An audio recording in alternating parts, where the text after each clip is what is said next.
Jadi saya sering bilang, nggak usah khawatir dengan apa yang ditulis di sosmed, tapi pikirkan apa yang ditulis para sejarawan nanti, dan pikirkan apa yang nanti kita pertanggungjawabkan di hadapan Allah. Itu yang paling penting.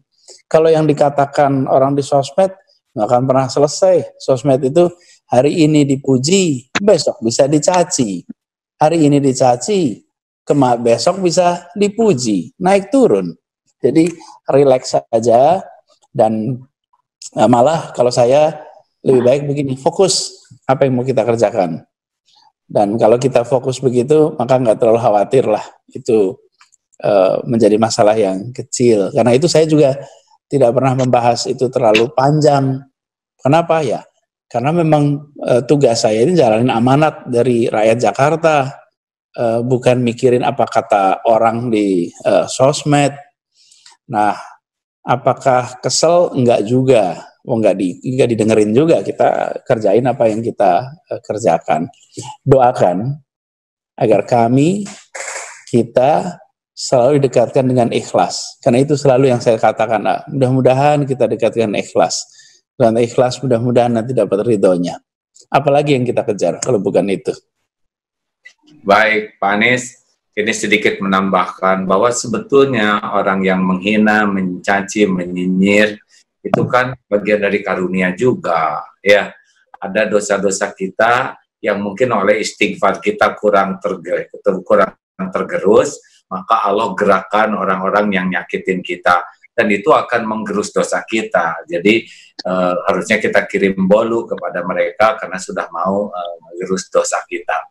Dan juga orang-orang yang ini, karena saya juga pernah berpengalaman seperti itu ya. Kurang 7 tahun dibulinya. Nah, jadi boleh saya cerita sedikit pengalaman menghadapi semua yang kurang nyaman ini.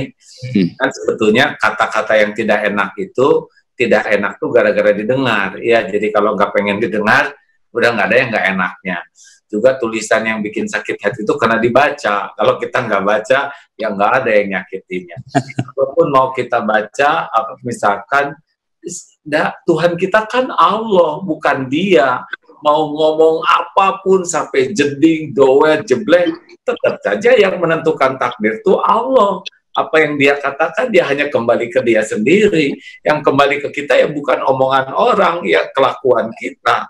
Makanya mau ngomong apapun, sehebat apapun, yang ngatur takdir itu Allah, tidak ada kaitannya. Allah tidak diatur oleh omongan orang. Ya, jadi kalem aja. Kalau saya mah belajarnya PDLT namanya, Pak Anies. Apa itu? Perbaiki diri dan lakukan yang terbaik lillahi ta'ala. Karena masalah terbesar dalam hidup kita ya cuman dosa kita dan kekurangan yang tidak kita perbaiki. Kita tidak pernah terancam oleh siapapun selain oleh keburukan dan kesalahan kita yang tidak kita perbaiki. Boleh saya tambahkan sedikit Pak Anies, ini buat para jamaah pendengar, bahwa kita ini kan pasti ada kesalahan semua. Tadi saya dengar dari Buya Yahya bahwa orang salah itu ada 2 jenis.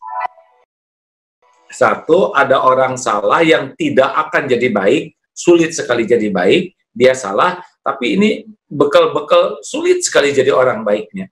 Dan yang kedua, orang yang salah bisa jadi baik. Nah, kenapa orang yang salah ini bisa jadi baik? Dia karena 2 hal. Satu, karena dia tidak tahu kesalahannya, dia melakukan salah karena dia tidak tahu, maka ketika diberitahu, dia jadi berubah. Atau dia sudah tahu tapi lagi hilaf. Nah, ketika dia diberitahu, maka dia akan berubah menjadi sadar. Nah, yang repot ini, yang ini nih, dia salah tapi tidak merasa salah dan merasa benar terus. Nah, orang seperti ini, orang takabur ini, mau diapain juga susah karena dia tidak ada pintu untuk membuat kesalahan sendiri.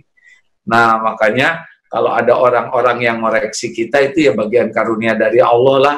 Karena mungkin dengan hadirnya mereka kita dapat contoh, oh kalau gitu teh nggak bagus, kita dapat penggugur dosa, kita dapat evaluasi diri, dia mau ngangkat, banyaklah kebaikannya, makanya doakan kebaikan saja.